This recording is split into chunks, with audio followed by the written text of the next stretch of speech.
마지막으로 광고 시간에 이제 광고를 드렸습니다만, 이제 우리 김은희 집사님의 이 소천하시고 장례가, 글쎄 인간적으로 보면 제가 목회를 시작한 이후로 제일 속상한 시간을 제가 지금 지나가고 있는 것 같습니다. 이 여파가 저한테 좀 남겠다라고 하는 그런 감정이 솔직히 좀 있습니다. 목회를 시작하면서 이제 누구나 앞으로 있을 일들에 대한 꿈을 꾸고 준비를 하고 예상을 해보게 되잖아요. 목회를 시작하면서 많은 생각을 했거든요. 이제 내가 어떤 일들을 하게 될까 꿈을 꾸고 기대하고 기도하고 또 준비하고 또 어떤 일이 나에게 가장 힘든 일로 때로는 도전거리로 다가올까 생각했을 때 그 수많은 상황들 중에서 제가 마음이 제일 힘들겠다라고 생각했던 게 바로 이런 일이었어요. 장례는 언제나 교회에 있는 일이니까요. 그런데 우리 모친상, 가족상 이런 거 말고 사랑했던 우리 성도 본인이 돌아가셨을 때, 우리 성도님 스스로 하나님의 부르심을 받아서 돌아가시면 참 이 마음을 어떻게 하나. 우리 가족인데 한 식구인데 우리가 서로 이렇게 기도하고 사랑했는데, 근데 이게 하물며 이 김은희 집사님은 아시는 분들은 아시겠지만 그 힘든 중에서도 지금 암투병 항암 치료를 힘들게 오랫동안 받으시면서도 하나님을 더 사랑하고 본질적으로 나아가겠다고 하나님 나라 소망하면서 하나님 더 기쁘게 해드리겠다고 암투병 하시면서 제자훈련 1년 누구보다도 열심히 다 받으시고 올해도 사역훈련을 받으시던 중이었어요. 그런데 이 중간에 이런 일을 경험하게 된 거예요. 준비를 하셔야 될 것 같습니다라고 하는 소식을 듣고 그 임종 마지막을 뵈러 병원에 가서 끝까지 기도했었던 것 같아요. 또 이러네요. 죄송합니다. 좀 이렇게 많이 억누르겠습니다. 끝까지 기도했었던 것 같아요. 붙잡고 그 얼굴을 바라보면서 주님, 하나님의 딸입니다. 하나님의 살아계심을 우리가 좀 봤으면 좋겠습니다. 딴 사람도 아니고 주님의 제자로서 이렇게 애를 쓰고 있는 주님의 딸인데 하나님 지금도 살아계셔서 역사하심을 좀 보여주십시오. 이 딸을 통해서 좀 보여주십시오. 놀라운 일들이 기적이 일어날 수 있는 은혜를 좀 보여주시면 이 딸을 바라보는 온 교회가 기뻐하고 하나님이 영광 받으시지 않겠습니까? 정말 끝까지 간절하게 기도했던 것 같습니다. 그런데 하나님의 이 완전하신 계획은 우리 생각과는 너무나도 달라서 이 땅에서 고통받고 힘들어하시는 것보다 하나님의 나라에서 완전한 행복과 평안을 누리시도록 빨리 데려가신 것 같습니다. 그 두려웠던 시간, 그 힘들 거라 생각했던 시간을 제가 지금 지나가고 있는 중입니다. 집사님은 천국에 가셨음을 확신하지만 남겨진 우리가 힘든 거죠. 예수님도 나사로의 무덤 앞에서 눈물을 흘리셨듯 지금 그 경험을 하고 있는 게 아닌가 싶습니다. 이게 우리의 삶이고 이게 우리의 현실입니다. 우리는 하나님을 바라고 하나님의 은혜를 구하며 최선을 다해서 하나님 앞에 그렇게 나아가고 있지만 우리 삶의 고난은 여지없이 계속해서 다가옵니다. 그리고 성경도 하나님의 말씀도 우리에게 있는 그대로 날 것으로 말씀하십니다.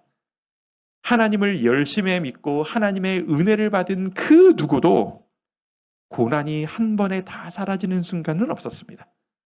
하나님을 사랑했지만 동시에 삶의 고난이 이어졌고 고통은 경험되어졌습니다. 대표적인 예가 요즘 우리가 함께 보고 있는 이 바울의 인생을 한번 보시죠. 바울이 어떻습니까? 얼마나 힘들게 살았습니까? 이 정도로 주님 사랑하고 이 정도로 주님을 위해 대가 지불을 하며 주님을 위해서 내 목숨까지 바쳐서 주여 주의 영광을 위해 복음을 위해 내 모든 것을 내던집니다. 이렇게 살아갔던 바울 아니겠습니까? 하나님 앞에 이 정도 했으면 하나님이 은혜 주셔서 가는 곳마다 바울에게 내가 당신을 돕겠습니다라는 사람이 줄을 서고 바울의 할렐루야 한마디 하면 그 한마디에 모든 사람들이 감동과 은혜를 받아서 예수님을 영접하고 이렇게 되어지는 게 우리가 소위 바라고 구하는 은혜라는 거 아니겠습니까? 우리가 은혜 주십시오 할 때 이런 걸 바라는 것 아니겠습니까? 바울의 인생이 단 한 번도 그랬던 적이 없어요. 가는 곳마다 핍박이 있었어요. 가는 곳마다 그 모함과 오해와 던지는 돌들과 재판과 매질이 있었어요. 가진 건 아무것도 없고 항상 내쫓기고, 그게 바울의 삶이었던 겁니다. 그런데 이렇게 한번 생각해 보기를 바랍니다. 그래서 바울은 내 스스로의 인생을 어떻게 판단했을까? 바울은 스스로 인생을 바라보면서 왜 내 인생은 이 모양 이 꼴인 거야? 가는 데마다 되는 게 왜 이렇게 없는 거야? 하나님 나 도와주시는 거 맞아? 라고 생각했을까? 바울은 스스로 되는 게 없는 불행한 인생이라고 여겼을까? 아무리 생각해도 아닐 것 같은 거예요. 아무리 생각해도. 아무리 봐도 성경에 보이는 이 바울의 모습은 행복한 사람이에요. 너무 행복한 사람이에요. 성령께 이끌리어서 내가 이렇게 쓰임받을 수 있음이 너무 행복했던 사람이 이 바울이에요. 이 고생이 있었지만 이 행복이 너무나도 압도적으로 크니까 이런 고생을, 인간적 고생을 고생으로 여기지 않고 갔던 것 아니겠습니까? 그래서 늘 이야기하죠. 삶은 해석하기 나름인 겁니다. 어느 지점에 포인트를 두고 해석하느냐에 따라 같은 인생도 해석이 완전히 달라집니다. 우리는 지난주에 이제 3차 전도여행을 보면서 에베소에 있었던 일들을 돌아보았습니다. 지도를 다시 한번 좀 보실까요? 우리 지난주에 보셨던 지도인데, 한 가운데 있는 이 에베소라는 지역에서 바울이 어떤 일들을 경험했었는지 우리가 지난주에 보았습니다. 그리고 기억하시나요? 이후에 바울이 저곳에서 어떤 계획을 세웠었냐면 2차 전도여행을 갔었던 왼쪽에 있는 유럽 지역입니다. 마게도냐, 아가야, 헬라 지역을 돌아다니면서 그곳에서 내가 만났던 믿음의 동지들, 우리 교회 사람들을 다시 한번 둘러보고 싶은 그런 마음을 가졌었습니다. 그렇게 실제로 갔다가 돌아왔습니다. 그리고 이 유럽 지역을 돌아보고 다시 아시아로 돌아오자마자 맨 처음 만나게 된 드로아라고 하는 도시가 있습니다. 지도 가운데 윗부분에 있는 드로아라고 하는 도시 보이십니까? 오늘 본문은 저 드로아라는 곳에서 이루어졌던 일들입니다.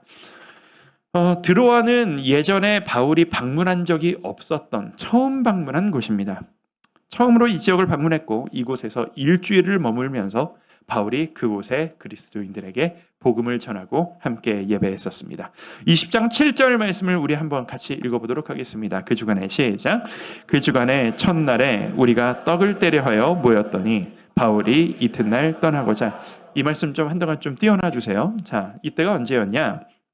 뒤에 보면은 바울이 이튿날 떠나고자 하여 이제 계획을 일주일을 다 채우고 내일이 떠날 날이다. 그러니까 이 날이 지금 떠나기 전날이다라는 의미가 되겠습니다. 그런데 떠나기 전날 이 날이 무슨 요일이냐라고 하면 말씀 7절 맨 앞에 뭐라고 써 있죠? 그 주간의 첫날에 라고 되어 있어요. 일주일의 첫째 날이었다라는 뜻입니다.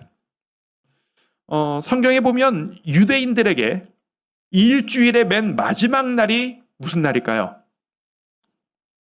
하나님께서 6일 동안 말씀으로 세상을 창조하시고 7일째 되는 날에 쉬셨죠.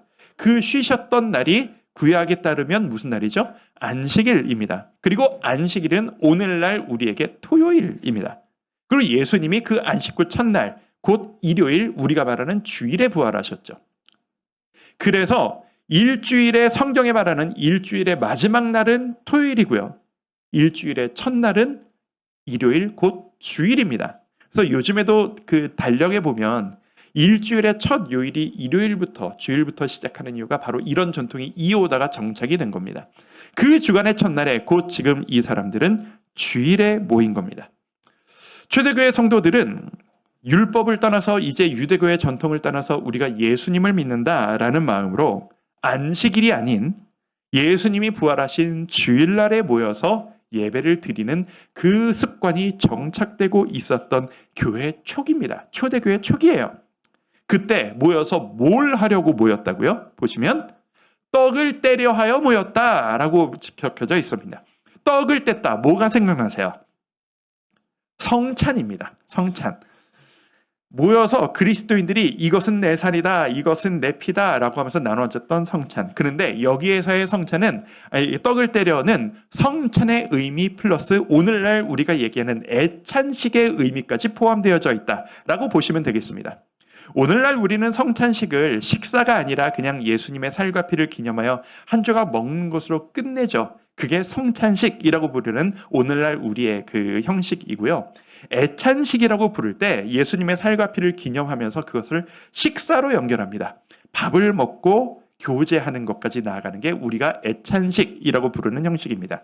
근데 이 초대교회 초기에는 예수님이 이 떡과 잔을 나눠주셨을 때도 그렇고요. 실제 식사 시간이었었던 거예요. 그러니까 식사를 하면서 이야기하고 교제하고 찬양하는 초대교회 특유의 예배와 교제가 뒤섞여 있는 자유로운 예배가 이때 예배였던 겁니다.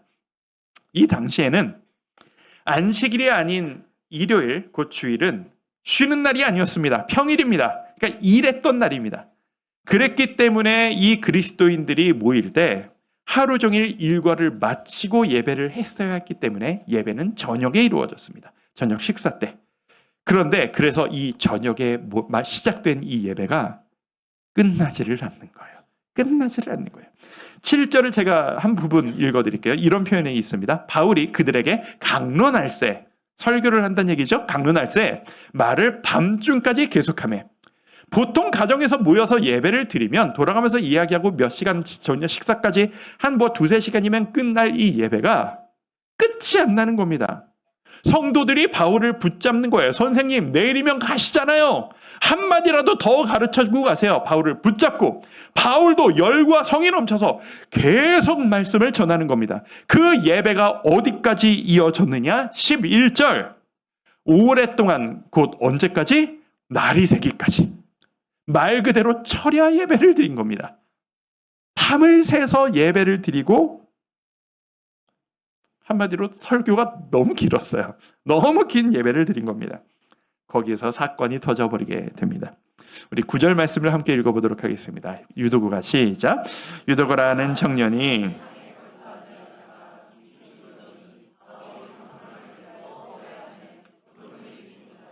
3층에서 떨어지거늘 일으켜보니 죽었는지라. 이게 웬일이에요. 예배 시간에. 한 청년이 예배 중에 존 거예요. 졸 수 있죠. 여러분도 잘 조시잖아요.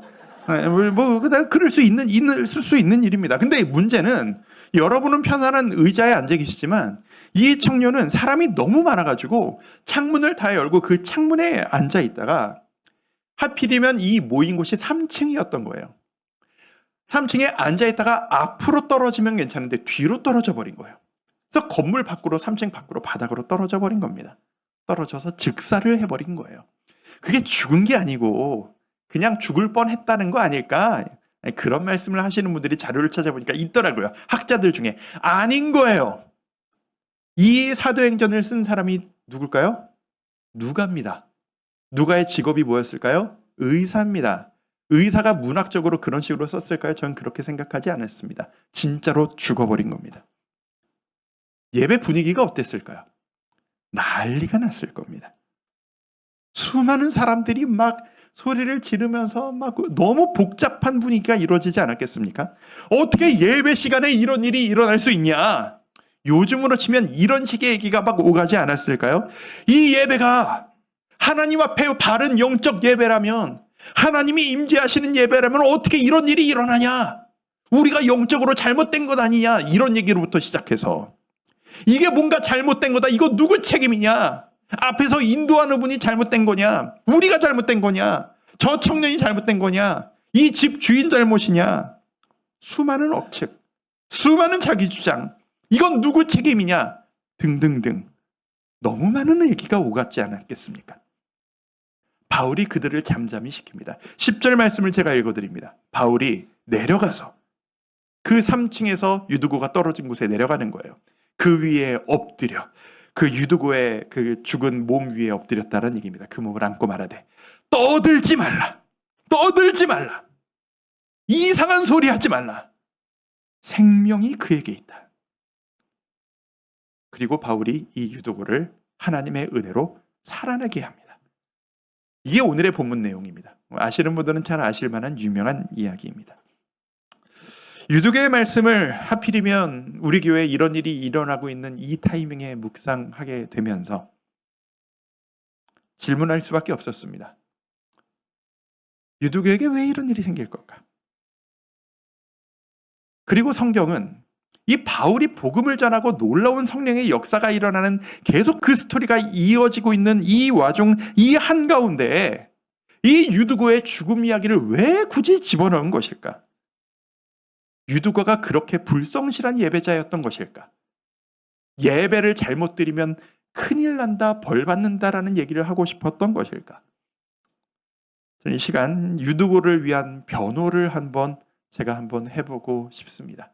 이 이야기는 그런 이야기가 아니라는 거죠. 유두고를 위한 변호입니다. 첫 번째, 일단 설교가 너무 길었습니다. 이게 유두고가 잘못해서 벌을 받은 거다라고 하기엔 설교가 너무 길었어요. 저는 어릴 때부터 교회를 다녔으니까 주일학교에서 이 본문으로 설교를 들으면서 설교해 주시는 전도사님이 농담 반 진담 반으로 반협박의 메시지를 전하셨던 걸 들은 기억이 납니다. 봤지? 예배 시간에 졸면 큰일 나. 하나님한테 벌 받아. 죽는 수가 있어. 뭐 이런 얘기를 들었던 기억이 납니다. 그때는 그런가 보다 했지만 이제는 제가 설교하는 목사 입장이니까 이제 와서 제가 말씀드릴 수 있는데요. 설교 듣고 성도가 졸린 게 왜 성도 탓이겠습니까? 졸리게 설교한 목사 탓이죠. 그렇죠? 이거 여러분들이 만약 어젯밤에 밤새 스마트폰 보시고 밤새 영화 보시다가 밤을 새시고 오신 거라면 졸린 게 당연하실 수는 있겠습니다. 그런데 그게 아니라 건강한 몸과 마음으로 활기차게 오셨는데 여러분이 졸리시다. 그거는 설교자로서 하는 얘기입니다. 그건 제 책임이죠. 예배를 잘 인도 못한 제 책임일 겁니다. 자, 이때 예배가 몇 시에 시작됐나? 당시 로마 문화에 따르면 일과를 다 마치고 모일 수 있는 시간이 한 저녁 7시는 되어야 모일 수 있었을 것이다 라고 학자들이 이야기를 합니다. 그리고 이때의 절기와 모든 것들을 고려했을 때 해 뜨는 시간이 몇 시였을까? 새벽 5시였을 거라고 얘기합니다. 그러니까 예배가 몇 시부터 몇 시까지? 7시부터 5시까지 10시간이 이어진 겁니다. 10시간의 예배, 10시간의 설교. 여러분 감당하실 수 있겠습니까? 이건 쉽지 않은 겁니다. 그런데 다행인 것은 이 예배가 일방적인 예배는 아니기는 했던 것 같아요. 7절에 보면 이런 표현이 있습니다. 그들에게 강론할세. 이게 바로 예배를 표현하는 이 성경의 표현인데요. 강론이라는 말이 원어를 찾아보니까 이게 일방적으로 설명했다가 아니라 대화식으로 토론을 했다라는 표현입니다. 그러니까 이 10시간의 예배가 바울이 혼자 10시간을 떠들고 성도들은 가만히 듣기만 했다라는 게 아니라 식사를 하면서 바울이 얘기를 하면 성도들이 그 얘기를 들으면 질문을 하고 그 질문에 바울이 대답을 하면 그 대답을 듣고 성도들이 또 질문을 하고 자유로운 토론과 사랑과 깨달음이 있는 그런 시간이었던 것 같아요. 당시는 예배가 아까도 말씀드렸지만 형식이 정해지지 않았던 때입니다. 초대교회입니다. 십자가 이후 성경의 그 어디에도 너희는 예배 시간에 이런 순서가 꼭 있어야만 한다, 빠지면 안 된다. 그런 게 없거든요. 이때는 이런 자유로운 예배가 인정이 되었었던 겁니다. 어쨌든 밤새 영화를 봐도 영화를 보다가 졸리는 게 사람인데 밤새 예배 참여하다가 잠깐 졸았던 유두고에게 누가 뭐라고 할 수 있겠습니까? 첫 번째 유두고를 향한 변론이었습니다. 두 번째, 유두고는 그냥 놀다가 온 게 아니었다라는 겁니다. 하루 종일 일을 하고 온 상태였다라는 거예요. 아까 말씀드린 대로 이 주일은 당시 사람들에게 쉬는 날이 아니라 일주일을 시작하는 오늘날 우리에게 월요일 같은 날이었습니다. 평일입니다. 그리고 이 유두고라는 이름, 이 이름은요 당시 문화 가운데에서 당신은 계층에 따라 어울리는 이름이 따로 있었다라고 합니다. 유두고라는 이름은 노예 신분이라거나 노예에 준하는 종의 역할, 쉽게 말해서 육체 노동을 하루 종일 해야만 하는 그런 신분의 사람들에게 주어지는 이름이었다고 해요. 그러니까 유두고는 지금 하루 종일 해 뜰 때부터 해질 때까지 하루 종일 땀 흘려 힘들게 일하고 이 예배 자리에 온 거예요. 그렇게 힘들게 예배 자리에 왔더니 좀 늦었는지 집안에 사람이 꽉 차버렸어요. 유대인들은 안식일마다 회당이라는 곳에 모였지만 이 초대교회 그리스도인들은 주일에 가정을 돌면서 예배를 드렸습니다. 아까 지나갔던 말씀 중에 기억하시나요? 유두거가 몇 층에서 떨어져서 죽었다고 했죠? 3층입니다. 3층. 근데 이때 로마 시대 자료를 찾아보니까 로마 시대의 대부분의 집들은 2층 집이었대요. 그게 문화였대요. 모든 집들이 2층으로 된 집. 그런데 굳이 이 집이 3층에서 떨어졌다라고 성경이 기록하는 겁니다. 왜 이 집은 3층이었을까? 제가 역사 자료를 많이 찾아봤거든요. 가능성이 두 가지가 있습니다. 둘 중에 하나입니다. 첫 번째 가능성. 엄청난 부잣집이었다. 마치 그 옛날에 사도행전 초기에 마가의 다락방 같이 엄청난 부자의 집이어서 모든 집들이 2층이었는데 3층 이상으로 높고 넓은 집을 지어서 그 집에서 모였을 가능성이 있습니다. 첫 번째 가능성입니다. 두 번째 가능성은 로마가 건축의 나라였잖아요. 로마 시대에 이르러서 역사상 처음으로 등장한 주상복합 고층 아파트였을 가능성이 있습니다. 이때 역사적으로 처음 등장했대요. 인슐라라고 하는 건물인데요. 제가 사진을 좀 가지고 왔습니다. 보여주시겠어요? 이게 지금 오늘날 남아있는 인슐라의 흔적입니다. 이 시대에 있었던 건물이에요. 저기는 저렇게 오래돼서 허물어 있는데 저걸 복원해서 그림으로 그리면 이런 그림이 됩니다. 다음 사진이요. 이런 식의 공동 주택인 겁니다. 1층은 모두 다 상점으로 되어 있습니다. 수많은 사람들이 오고 갔었겠죠. 2층부터 공동 주거 시설이 시작되어집니다. 물을 쓰고 목욕하고 용변을 보고 쓰레기를 버리는 것이 다 함께 주어지는. 그러니까 지금으로 치면 고층 건물이 전망도 좋고 집값도 더 비싸고 이런 식으로 말하지만 이때는 엘리베이터도 없고 수도도 없고 아무것도 없던 시대입니다. 높을수록 힘든 거예요. 높은 집에 살면 뭐 물 한번 기려고 해도 화장실을 한번 가려고 해도 쓰레기 처리를 하려고 해도 왔다 갔다 하니까 위로 올라갈수록 더 힘든 상황의 사람들이 모여 사는 집입니다. 자, 이 인슐라, 이 공동 인류 최초의 주상복합 건물 어떤 사람들이 살았을까요? 어려운 사람들이 모여 사는 집입니다. 우리 가정만의 단독 주택을 구할 여력이 없는 사람들이 함께 모여서 살던 그 건물, 이게 3층 이상이었다는 겁니다. 자, 부잣집이었냐 가난한 사람들의 공동주택이었냐, 둘 다 가능성이 있습니다. 성경은 우리에게 답을 알려주지 않아요. 그런데 둘 중에 무엇이라도 아무 상관이 없습니다. 왜냐하면 최대교회 성도들은 부자냐 가난하냐 귀족이냐 노예냐 아무 상관없이 모두가 형제자매로 친하게 지나며 서로 집을 오갔거든요.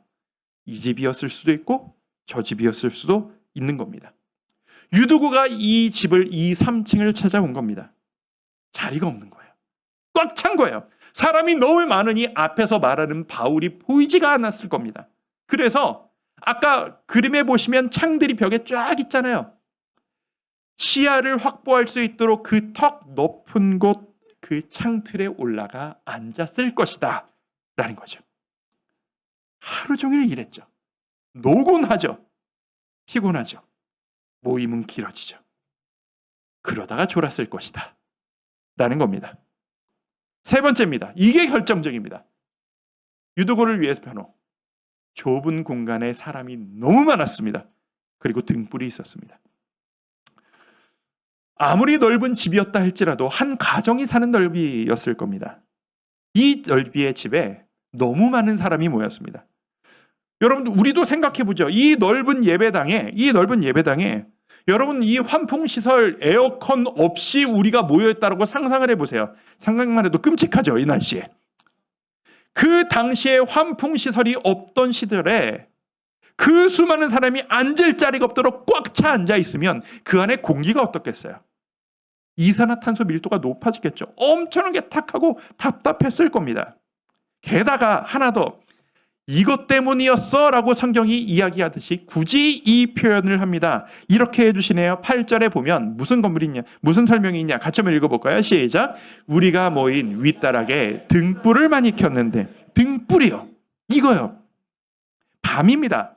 당시 문화상 밤에 모이면 가로등이 없던 시절이기 때문에 한 사람에 하나씩 모두 다 등불을 들고 다녔습니다.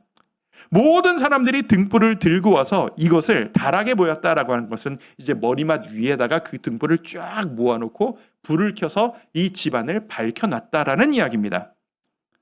실내에서 불 켜면 어떻게 되는지 아시죠? 산소가 타고 이산화탄소가 발생됩니다. 게다가 이 당시에 가장 싼 기름, 이 등불에 썼던 기름이 올리브 기름이래요. 그 당시에 올리브 기름이 어떤 수준이었는지는 저는 모르겠지만 이 올리브 기름을 태우면 탁한 가스가 나왔대요. 많은 사람, 수많은 등불에 타는 연기, 그 덥고 답답한 모든 가스들이 모두 모여서 환풍구가 없으니까 어디로 가스가 몰려나가겠어요? 창문으로. 근데 그 창문에 누가 앉아있어요? 유도구가. 그 안에 모든 유독하고 답답한 모든 공기가 나에게로 집중되어서 계속 이거를 빨아마시고 있었던 거예요. 그러니까 잠이 오죠. 결론입니다. 성경의 논지에 따르면 그 어디에도 유도구는 왜 저런 거야? 예배 태도가 왜 저런 거야? 그러니까 이런 벌을 받지 라고 책망하는 분위기가 없습니다.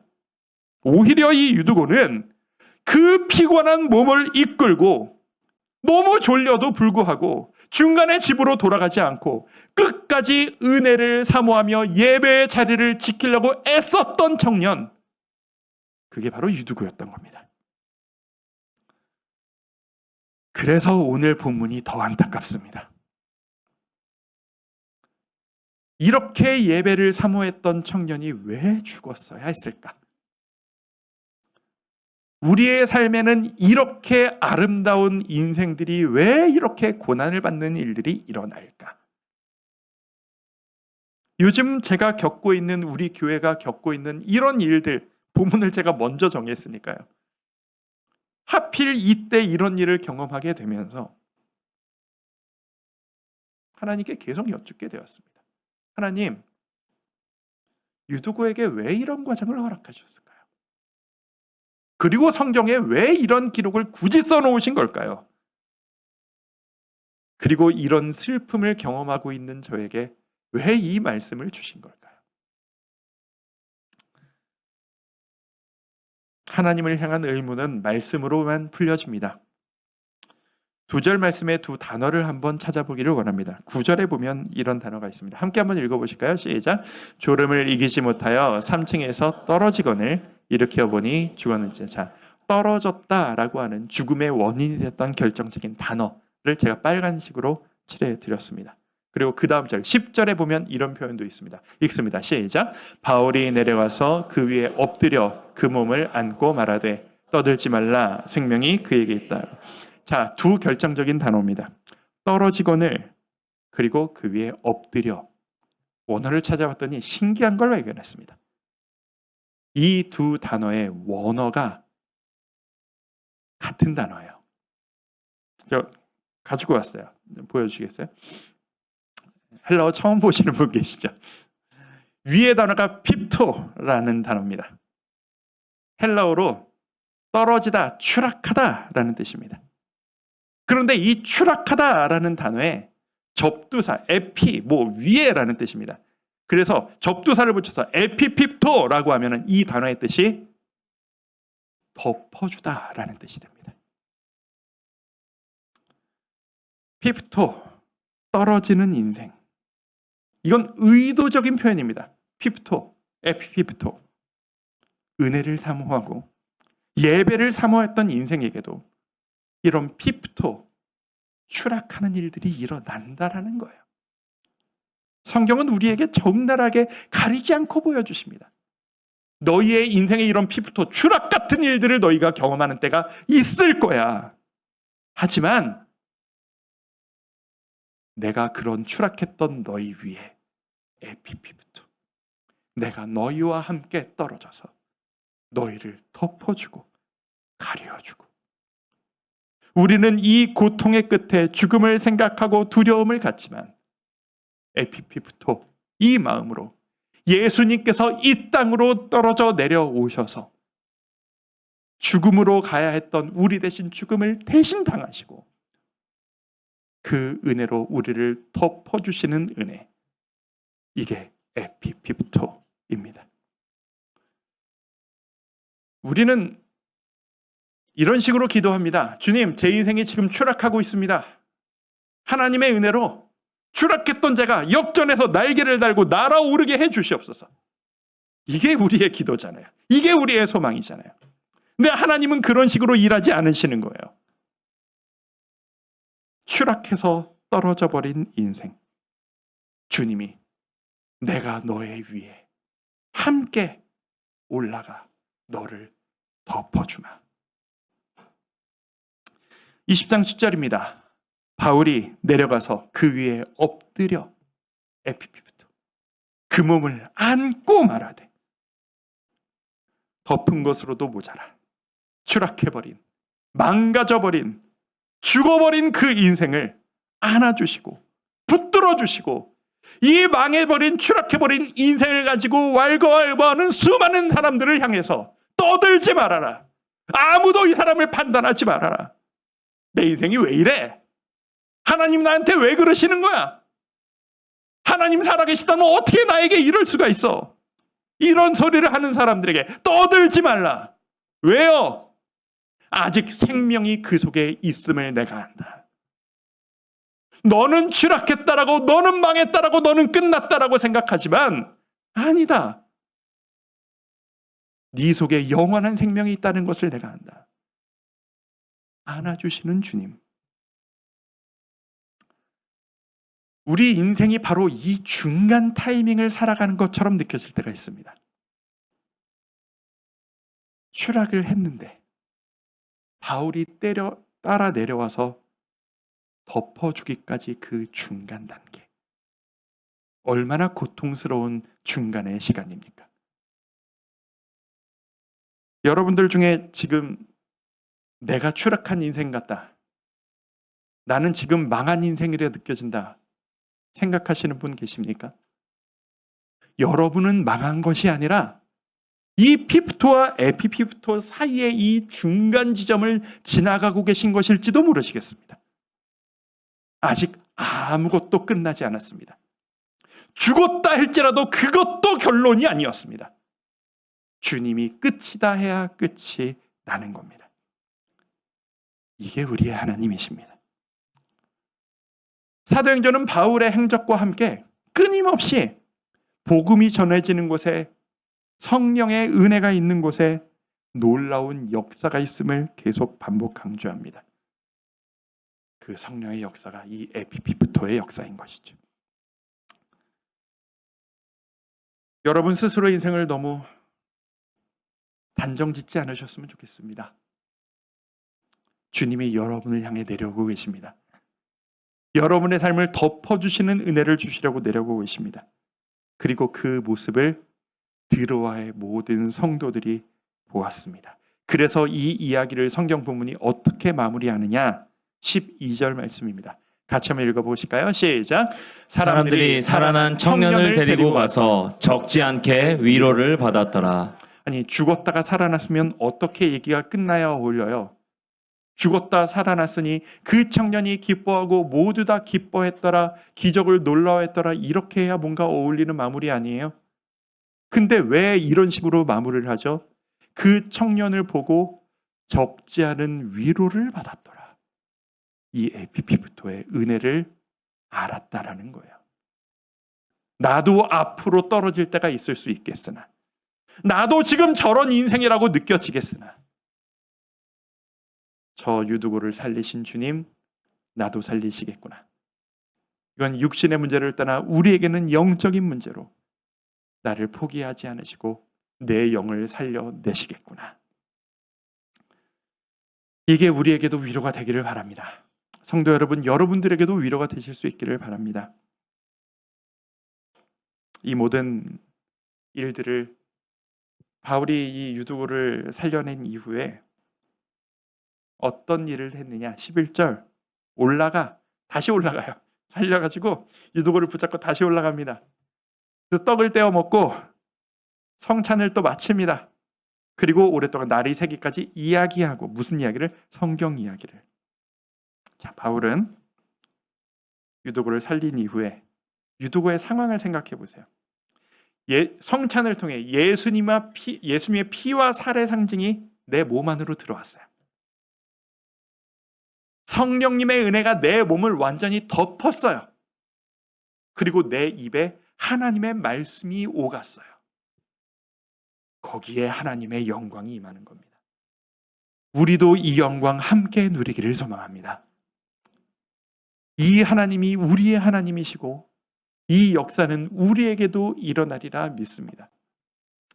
아직까지도 저는 이 말씀을 보면서 주님, 유두고는 살리셨는데 우리에게는 왜 이런 일이 안 일어날까요? 제가 바울이었다면 우리 성도님들은 이것들을 이겨낼 수 있었을 텐데 우리에게는 여전히 왜 이런 일이 일어날까요? 여전히 의문이 있고 여전히 안타까움이 있는 것은 사실이지만 이것은 우리의 아픔이고 우리의 어려움일 뿐, 하나님은 영원한 하늘나라에서 모든 것을 갚아주실 것이라 저는 믿습니다. 유두고, 죄송합니다.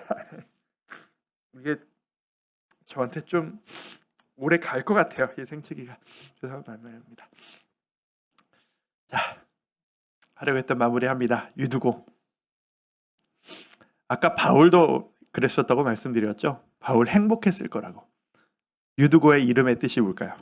행복하다라는 뜻입니다. 행복한 청년 유두고입니다.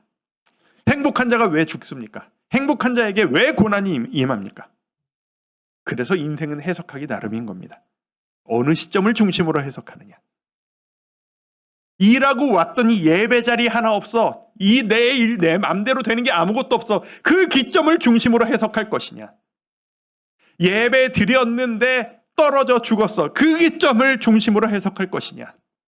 떨어져 죽었지만 다시 덮어주셔서 살아났어. 그것을 기점으로 해석할 것이냐.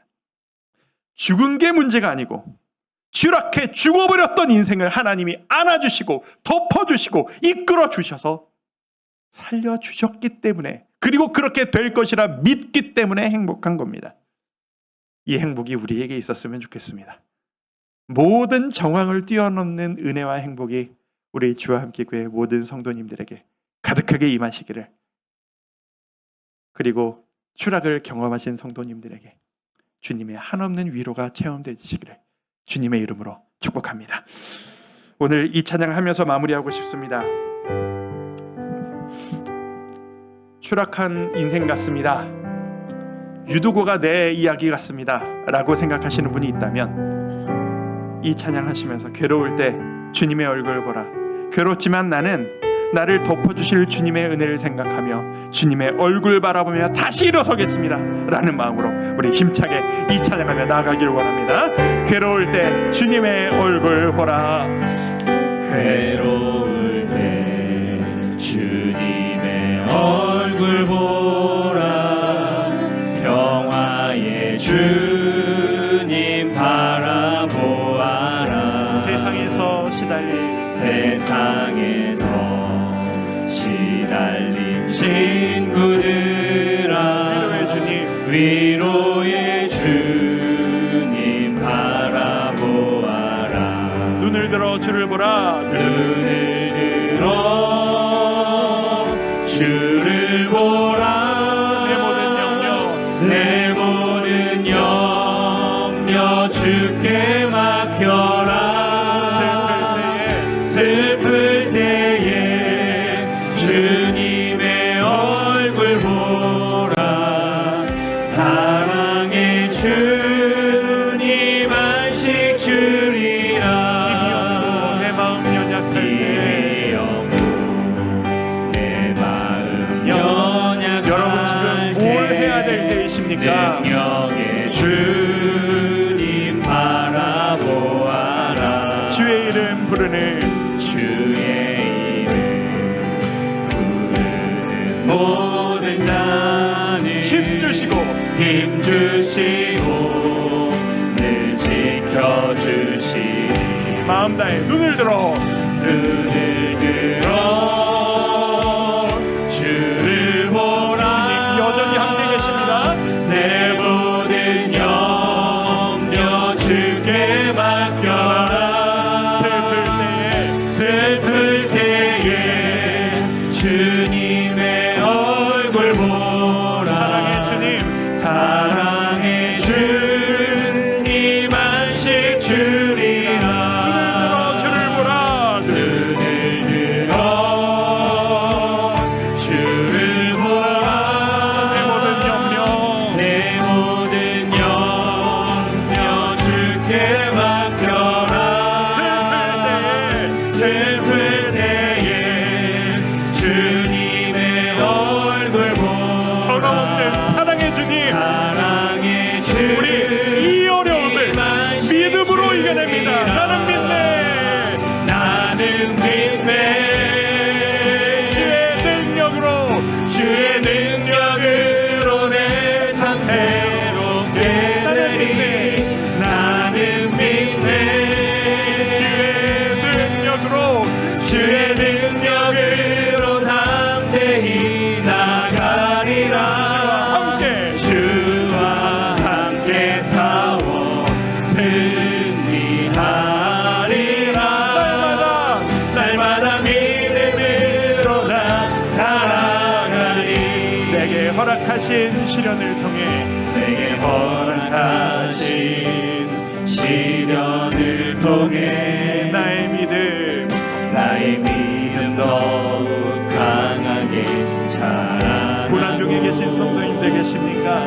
험한 산과 골짜기 지나는 동안 주께 더 가까이 나를 이끄시. 내가 겪는 시험이 어렵고 힘겨워도 내 주님보다 크지 않네. 내 앞에 바다가 갈라지지 주가 나로 바다 위를 걷는 그 놀라운 은혜로 나는 믿네. 주의 능력으로 내 삶 새롭게 되리. 나는 믿네. 주의 능력으로 담대히 나가리라.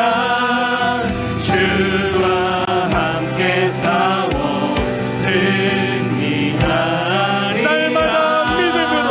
날마다 믿음으로 나 살아가리. 주와 함께 싸워 승리하리라. 주와 함께 싸워 승리하리라. 날마다 믿음으로 나 살아가리.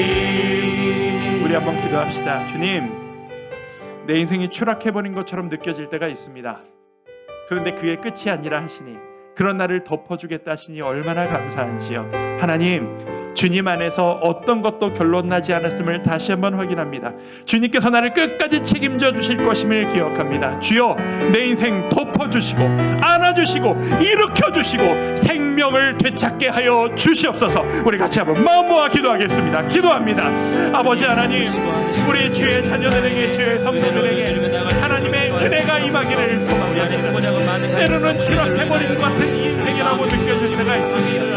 아버지 하나님, 모든 것이 망해버리고 무너졌다고 느껴지는 그런 인생이라 느껴질 때가 있습니다. 내 힘으로 할 수 있는 것이 아무것도 없다라고 느껴질 때가 있습니다. 하지만 주님, 이런 순간에도 모든 것을 역전시키시는 주님의 은혜를 기억하며 말씀이 진리임을 믿으며 말씀대로 될 것임을 믿으며 내 마음이 아니라 하나님의 말씀이 진리임을 아버지의 말씀에 내 마음에 내 감정을 맞춰 나갑니다. 아버지 하나님, 우리를 덮어주시고 아버지는 우리를 안아주시고 우리를 일으켜주시고 그리고 말씀으로 채우시고 주의 피로 채워주시는 그 은혜가 우리 모두에게 있기를 원합니다. 아버지 하나님, 우리에게 은혜를 넣어요. 이 시간 눈물 가운데, 쓰러짐 가운데, 아픔 가운데 있는 주의 자녀가 있다면 하나님 다시 일으켜 세워 주시옵소서. 일으켜 주시는 그 은혜가 우리 가운데 있게 하여 주시옵소서. 아버지 하나님, 우리 인생을 우리가 잘못 해석할 때가 참 얼마나 많은지 모르겠습니다. 끝나지 않았는데 끝났다 포기하고, 죽지 않았는데 나는 죽겠다라고 이야기하고, 살아날 것인데 나는 일어나지 못한다라고 얘기하는 연약한 인생들이 우리들입니다.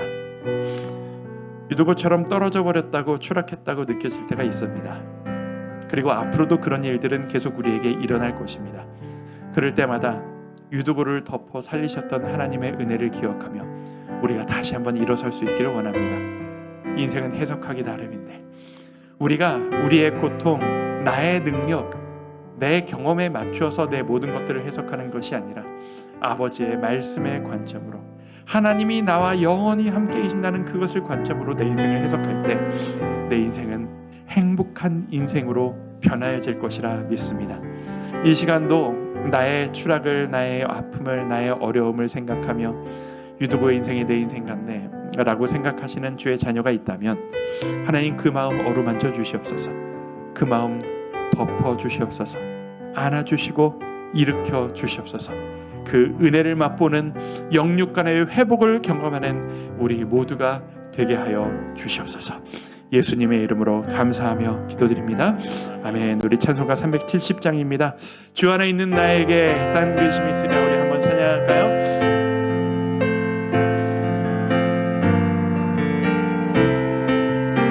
주 안에 있는 나에게, 주 안에 있는 나에게 딴 근심이 있으랴.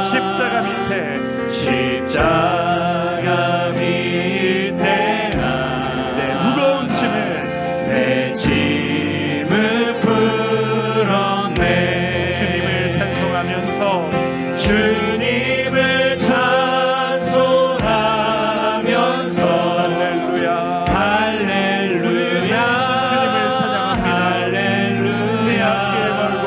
내 앞길 멀고 험해도 나 주님만 따라가니. 그 두려움이 변하여 그 두려움이 변하여 내 길. 여러분의 두려움을 기도로 바꾸시기를 바랍니다. 전날의 한숨, 전날의 한숨, 그 한숨이 찬양으로 바뀌기를 바랍니다. 아멘. 그런 인생을 함께 살아갑니다. 주님을 찬송하면서 할렐루야 할렐루야. 내 앞길 멀고 험해도 나 주님만 따라. 모두 다 자리에서 일어나셔서 4절입니다. 내 주와